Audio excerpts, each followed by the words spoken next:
এই যে বন্ধুরা, এই যে স্বামীদেরকে কথা বলতে দেওয়া হয় না, এটা কিন্তু একদম ঠিক নয়।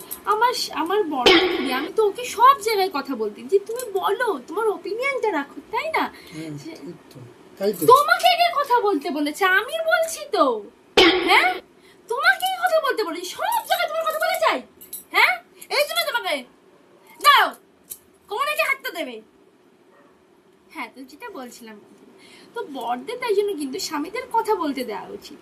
তো সেই জন্য আমার স্বামীও কিন্তু খুব ভালো, আমি কিন্তু ওকে কথা বলতে দিই যে তুমি তোমার নিজের কথা রাখো। আমার বলবো তো সে, তোমাকে কে বলতে বলেছে? আমি তো সেটাই বুঝতে পারছি না।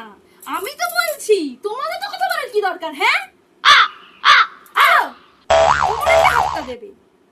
কোমরে কে হাতটা দেবে? আবার কথা বলতে কে বলেছে? চুপ করে থাকবে কে বলছে?